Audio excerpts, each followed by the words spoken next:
Sintayong ingatkan pemain timnas Indonesia untuk tahan kritik dan supporter agar tidak terlalu galak. Berpacu dengan waktu, Sintayong punya janji untuk timnas Indonesia. Sintayong akui timnas Indonesia tim lemah jelang lawan Arab Saudi dan Australia. Kondisi terkini Martin Paes usai latihan perdana bersama timnas Indonesia. Siapa bek tengah ketiga timnas Indonesia saat hadapi Arab Saudi? Sintayong ungkap alasan mengandalkan pemain muda di timnas Indonesia. Tekad Jordi Amat, comeback ke timnas Indonesia pada Oktober 2024 nanti. Ketum PSSI Erick Thohir optimistis Stadion Utama GBK siap gelar pertandingan Indonesia versus Australia. Hujan salju warnai latihan timnas Indonesia di Arab Saudi. Performa apik timnas Indonesia dalam beberapa laga terakhir telah meningkatkan ekspektasi publik. Namun hal ini juga membawa tekanan yang lebih besar terhadap para pemain, karena mereka dituntut untuk terus memberikan hasil yang lebih baik. Sebagai contoh timnas U23 Indonesia memiliki target untuk lolos ke babak semifinal Piala Asia U23. Dengan kemungkinan Indonesia dapat berlaga di Olimpiade 2024, banyak pihak yang menilai Indonesia memiliki kemampuan yang cukup. Namun tekanan ini seringkali memicu kritik keras dari netizen, terutama ketika pemain melakukan kesalahan di lapangan. Contohnya Marcelino Ferdinand sempat menjadi sorotan negatif karena dianggap bermain egois. Sintayong menjelaskan bahwa kritik yang datang dapat berdampak langsung pada mental para pemain. Menurut Sintayong, berada di timnas Indonesia, para pemain tidak boleh memiliki mental superior. Mereka harus bisa mempertahankan performa meski kritik datang dengan tajam. Sintayong juga menyadari bahwa supporter timnas Indonesia sangat banyak dan menginginkan mereka bermain dengan baik. Namun dalam beberapa kesempatan, kritik yang diberikan supporter terlalu keras. Pelatih kepala tersebut menekankan bahwa setelah ditempa dengan banyak kesalahan, para pemain akan berkembang. Ia berharap para pemain timnas Indonesia bisa menahan diri dan fokus memberikan yang terbaik di lapangan. Sintayong kini kembali memfokuskan perhatiannya pada target besar yang ingin dicapai. Salah satu yang menjadi prioritas utama adalah memastikan Indonesia bisa melaju hingga putaran keempat kualifikasi Piala Dunia. Target ini tentunya tidak mudah, mengingat persaingan ketat di zona Asia. Untuk mencapai putaran keempat ini, Indonesia perlu mengunci posisi ketiga atau keempat di babak kualifikasi. Namun Sintayong menegaskan bahwa dirinya tidak akan berhenti di situ. Pelatih berusia 53 tahun ini juga mengincar 2 tiket otomatis ke Piala Dunia. Jika berhasil ini akan menjadi sejarah baru bagi Indonesia yang selama ini belum pernah berhasil lolos ke putaran final Piala Dunia. Tidak hanya fokus pada kualifikasi Piala Dunia, Sintayong juga memiliki target lain yang tidak kalah pentingnya. Dia bertekad membawa Indonesia masuk dalam peringkat 100 besar FIFA. Saat ini Indonesia masih berada di luar 150 besar dunia, sehingga ini menjadi tantangan besar bagi Shin dan timnya. Namun dia yakin bahwa dengan dukungan dari PSSI dan partisipasi aktif dari para pemain serta staf pelatih, target ini bisa dicapai sebelum masa kontraknya berakhir. Sintayong bahkan menyebutkan bahwa target masuk 100 besar FIFA adalah janji yang dia berikan kepada Ketua Umum PSSI Erick Thohir saat memperpanjang kontrak. Dia menegaskan bahwa keputusan untuk melanjutkan karirnya bersama timnas Indonesia adalah komitmen yang dia ambil dengan penuh kesadaran dan tanggung jawab. Pelatih timnas Indonesia Sintayong baru-baru ini mengakui bahwa timnya menghadapi tantangan besar dalam kualifikasi Piala Dunia. Sintayong menyebut bahwa timnas Indonesia mungkin dianggap sebagai tim yang lemah di antara pesaing-pesaingnya. Menurut Sintayong, posisi timnas Indonesia dalam fase ini memang menunjukkan bahwa mereka adalah pendatang baru dalam putaran ketiga kualifikasi ini. Pasalnya hanya ada 18 tim terbaik di benua Asia yang berlaga di fase ini, dan timnas Indonesia menempati ranking FIFA yang paling rendah di antara semua tim yang bersaing. Rasa keraguan dari media asing terhadap kemampuan timnas Indonesia untuk bersaing pun semakin mencuat. Banyak yang meragukan apakah Rizky Ridho dan rekan-rekannya mampu menghadapi level kompetisi yang sangat tinggi ini. Namun di tengah keraguan tersebut, Sintayong tetap optimis. Mantan pelatih Seongnam ini menegaskan bahwa meskipun timnya mungkin dianggap sebagai underdog, mereka tidak akan gentar menghadapi Arab Saudi dan Australia. Menurutnya 2 laga awal ini merupakan kesempatan penting bagi timnas Indonesia untuk menunjukkan kualitas dan kekuatan mereka. Sintayong percaya bahwa meskipun ada tekanan dan ekspektasi tinggi, timnya akan tampil dengan semangat yang kuat dan berusaha memberikan perlawanan yang kompetitif. Martin Paes telah resmi bergabung dengan sesi latihan perdana Timnas Indonesia di Jeddah. Kedatangannya disambut dengan antusiasme positif dari rekan-rekannya di tim. Meski begitu, Paes baru saja menyelesaikan penerbangan panjang dari Amerika Serikat ke Arab Saudi, dan kondisi fisiknya menjadi perhatian utama. Setelah perjalanan panjang tersebut, tentu saja ada kekhawatiran mengenai kondisi fisik Paes. Pelatih Timnas Indonesia Sintayong berbicara mengenai keadaan terbaru dari penjaga gawang yang baru saja bergabung ini.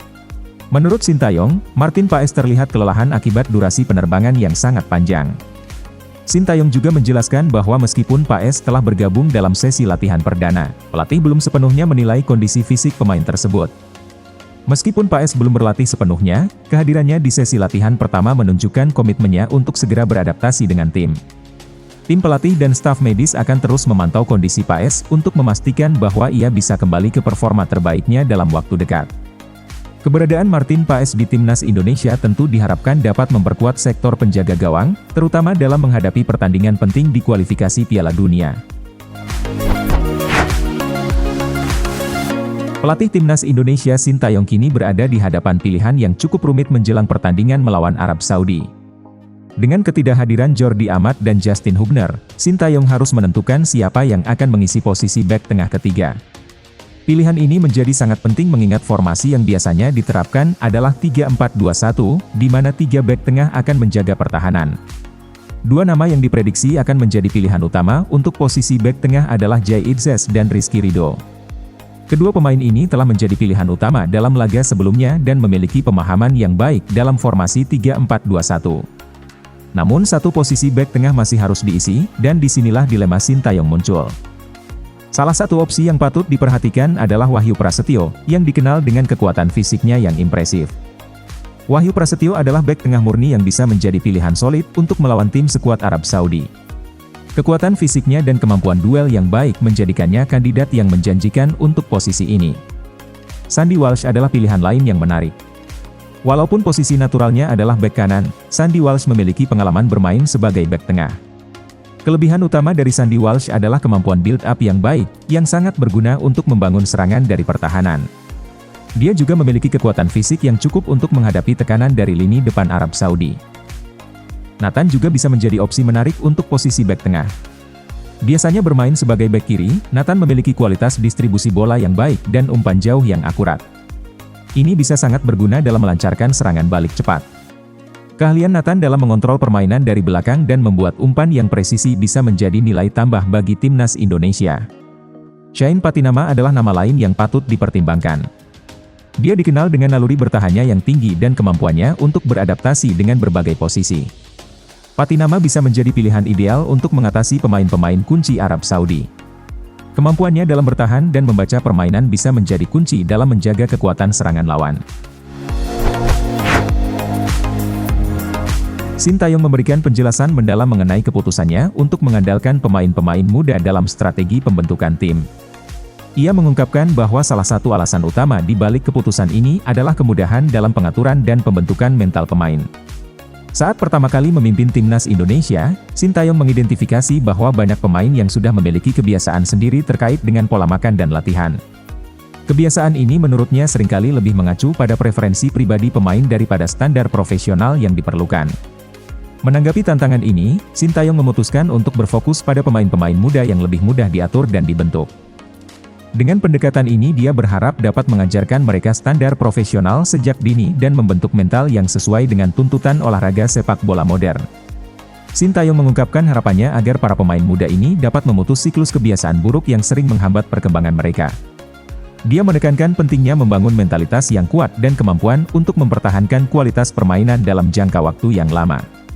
Sintayong juga menyoroti fenomena di mana pemain muda yang digadang-gadang menjadi bintang cenderung meredup sebelum benar-benar berkembang. Pelatih berusia 53 tahun ini mengungkapkan keprihatinan atas fenomena tersebut dan berharap untuk mengubahnya. Menurut Sintayong, cepat redupnya talenta pesepak bola Indonesia tidak lepas dari faktor mental. Dia menekankan pentingnya melatih mental para pemain muda secara bertahap untuk memastikan mereka dapat berkiprah lebih lama di lapangan hijau. Jordi Amat mencanangkan target ambisius untuk kembali bergabung dengan Timnas Indonesia pada Oktober 2024. Saat ini Jordi Amat tengah fokus pada proses pemulihan dari cedera yang mengganggu performanya. Absen sejak awal Agustus 2024, dia harus merelakan kesempatan untuk memperkuat timnas Indonesia. Jordi Amat mengungkapkan tekadnya melalui akun media sosialnya dengan mengunggah dua foto. Foto pertama memperlihatkan aksinya bersama Johor Darul Takzim, sementara foto kedua menampilkan dirinya saat memperkuat timnas Indonesia.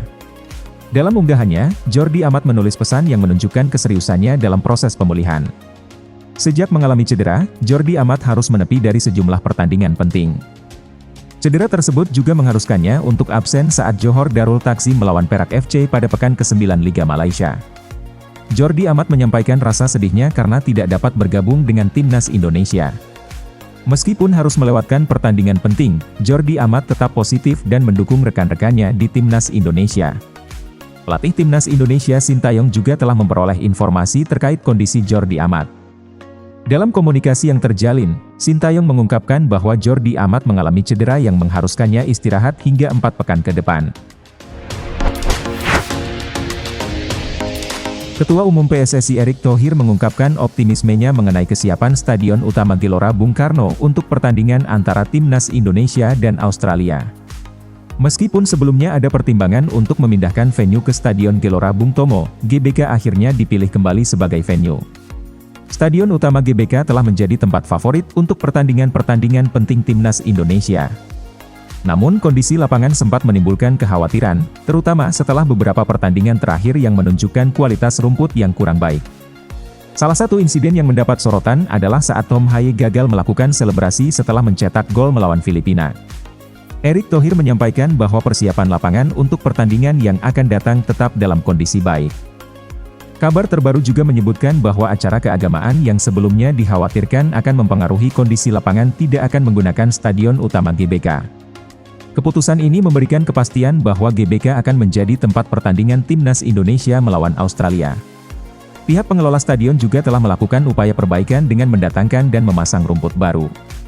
Erick Thohir menambahkan bahwa dia dan Sekretaris Jenderal PSSI Yunus Nusi akan melakukan pemeriksaan lapangan pada tanggal 7 atau 8 September. Hujan salju warnai latihan timnas Indonesia di Arab Saudi, kendala untuk persiapan pertandingan. Latihan perdana timnas Indonesia di Arab Saudi diwarnai oleh fenomena cuaca yang tak lazim. Dalam situasi yang jarang terjadi, hujan salju mengguyur kawasan tempat latihan Garuda, memengaruhi sesi latihan mereka secara signifikan. Hal ini terjadi pada saat Arab Saudi memasuki musim hujan, yang tampaknya tidak hanya membawa hujan deras tetapi juga salju yang langka. Timnas Indonesia tiba di Arab Saudi pada hari Minggu, dan segera menggelar latihan malam pertama. Sejak kedatangan mereka, tim telah menjalani 3 hari latihan sebagai bagian dari persiapan untuk pertandingan melawan Arab Saudi. Pelatih timnas Indonesia Sintayong mengakui bahwa cuaca ekstrim menjadi kendala tersendiri bagi timnya. Sintayong menambahkan bahwa meskipun kondisi hujan salju memengaruhi fokus pemain, dia tetap optimis bahwa performa tim akan meningkat menjelang pertandingan. Di samping itu Sintayong memberikan update mengenai kondisi Martin Paes, kiper FC Dallas yang baru saja bergabung dengan tim. Meskipun Paes sudah tiba di Arab Saudi, ia belum bisa berpartisipasi dalam sesi latihan pertama karena kelelahan dari perjalanan panjangnya dari Amerika Serikat. Martin Paes direncanakan baru akan tampil dalam pertandingan matchday kedua melawan Australia. Pendaftaran pemain untuk laga melawan Arab Saudi sudah ditutup, sehingga Paes tidak akan bermain dalam pertandingan tersebut.